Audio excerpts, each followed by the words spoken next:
Hi guys, welcome back to the channel. Just wanted to give a little quick update today on where I'm at with certain things I'm going through at the moment. The main one being quitting alcohol. I started doing that last Thursday, last week. That was the first day in a long time without drinking. And like I said in the video, one of the hardest hurdles to start with would be getting through the weekend. But I sort of managed that technically. Sunday lunch, I made a roast dinner, and my girlfriend got a bottle of wine out. I never said to her stop drinking as well. I said, do what you want. Don't try and follow me on my quest or anything. But so anyway, she got a bottle of red out. She's French, and I had a glass of red wine. But that was it. So that's all I've had since Thursday. I never said that I'd be perfect at doing what I'm doing, but I think that's not bad, really. Not bad. Just one glass of wine since then. Like I said, yeah, today's Monday, so I'm getting there. Feel a lot better for it. Getting out of bed is a hell of a lot easier when you're not getting sort of semi-pissed every day. So yeah, it's going well. Thanks for the comments that I've had regarding that, all the support and everything. It's brilliant. So yeah, that's a positive thing that's happening at the moment, which is good. So just wanted to talk today, just in my office on my computer at the moment. Try not to look at the bad news, because that's pretty much all there is when you click on it. So yeah, just wanted to have a little chat about what it's like living in France since Brexit, and I suppose since the how do you call it, Chinese laboratory-based illness happened, which was around about the same time, sort of 2020. I mean, yeah, the way that the Brexit was sort of sold to people, it was just all completely wrong. Mass hysteria, panic, all that sort of thing. I mean, in the small town where I live here, there were a lot more English people that lived here, mainly retired people. And before Brexit even got passed through, as soon as it was being sold to them, a lot of them decided to sell up and move back to England. They were worried that the value of the pound would sort of plummet, because obviously all these retired people, they're getting paid their retirement in pounds, and then they've got to convert that into euros. So a lot of them crapped it and sold up, and they were worried about they were coming out with stuff like, oh, the French will kick me out and all this sort of thing, which is complete rubbish. I mean, all you had to do to stay here, you just have to get like a French residency permit, which is free. I had to get a French work permit, but it's a very simple process. You just go to your local, the main prefecture, which is like a sort of kind of like the town hall that deals with all the paperwork in the nearest big city to where you are. So I had to do that just because I work here, so that was fairly straightforward. Took a couple of weeks, so yeah, not a problem. With regards to people's fears about the pound plummeting, I've just done a little bit of fact checking. So Brexit officially took place on the 31st of January 2020, and for £1 back then would get you €1.19. And on my screen for yesterday's prices, 24th of March 2025, a pound will get you €1.20. So obviously it's gone up and down a little bit along the way, along a 5-year period, but it's, nothing's changed. There's a penny, there's a one centime difference in the exchange rate. The sort of the downside for people like me that live here who get paid in euros, €1 gets me 84p. So to go to England, which I'm planning to do in a couple of weeks, because it's like French half term here or whatever. So I promised my son last year that I'd take him over to England to go and see his grandma. And looking into the cost of that is it's a bit of a, yeah, you can imagine, a bit of a head fuck. trying to think what the prices were when I booked it yesterday. Because where I live in Brittany, so and I've got to go to the southwest of England where my mum lives in Teignmouth. So flying from here is not really an option. I'd have to drive over an hour to jump on a plane, and the plane would go to London. And then I've got to go all the way from London down to the southwest of England. So that wouldn't work out to be cost effective at all.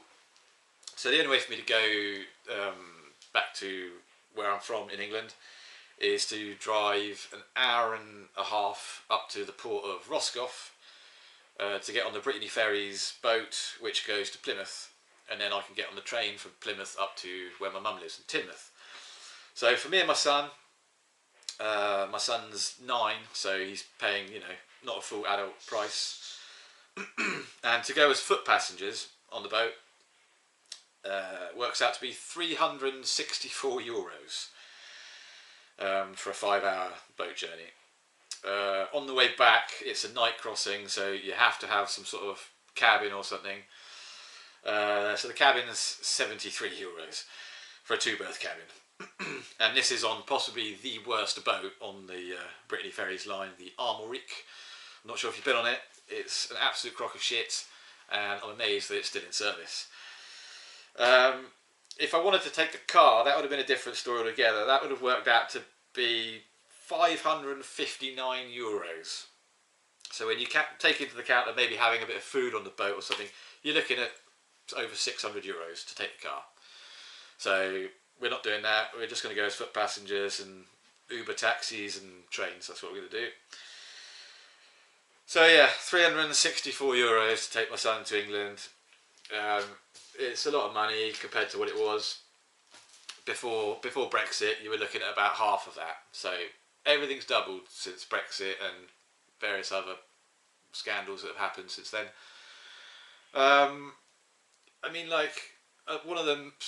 One thing that happened with the Brexit is I think it has killed tourism for French people going to England.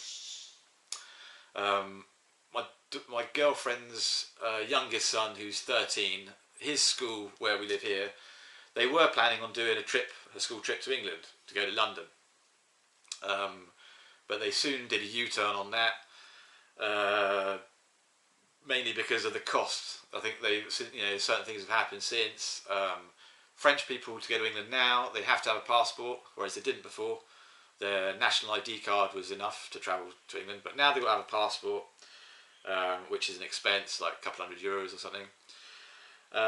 Also now, since just now, I've been online, and French people now need a visa as well to go and visit England. It's not a lot of money. It's €12.37 or something. But still, it's just, the cost adds up. So that school trip got cancelled, and they're now going to go to Brussels. Makes sense. Because a lot of French people don't have passports. Most French people, if they go on holiday, it will just be within Europe, and their national ID card is all they need for that. So yeah, I think tourism, I think English tourism, with regards to getting French people in, has taken a hit, which isn't good. Also, if you want to buy anything from England, if you live in France, I think the cost has more than doubled.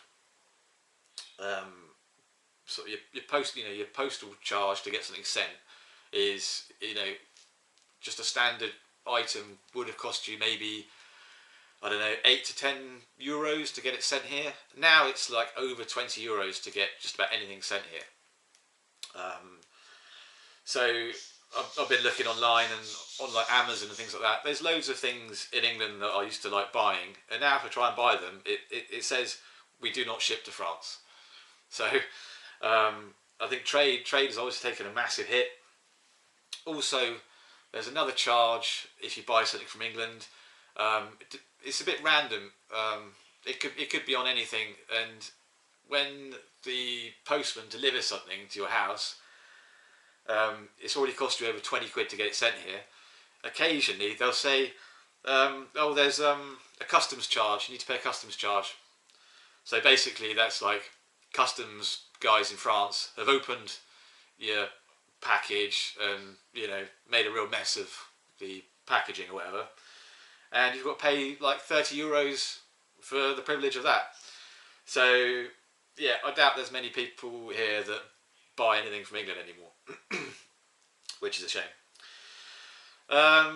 So yeah, basically it's like the cost has more than doubled for everything when you're living in France and trying to get anything done with England. So there's obviously a lot of businesses that used to do business together. Anglo-French trade. I think it's just it's taken a massive smashing. So yeah, I'm not sure really if there's any. There's no solution to that. That's not going to get any better. It's just another part of bonkers, batshit Britain, and how the current government and the previous government have absolutely just wrecked it, really. So yeah, it's completely tragic. So yeah, I'll try not to bang on too much about that today. It winds me up. So yeah, trying to plan this little trip to England. We're only going for like a week or whatever. So yeah, I'm now looking into accommodation, which is frightening. Especially in the part of England where I'm going, it's very expensive. So yeah, I'm looking for solutions for that. So yeah, I'll let you crack on with your Monday, and let me know whereabouts in the world you are, if you've got these if you've encountered this sort of thing with prices just going absolutely mental. Trying to get anything done with neighbouring countries or whatever. Especially if you're living in the UK, what are your experiences doing anything with France, going to France, that sort of thing. So I'll leave you with that. I'll crack on and do some more research into this. And thanks for subscribing. Thanks for liking, leaving the comments. Keep it up. It's all good. And I'll catch up with you in the next video. Okay? Take care. Bye bye.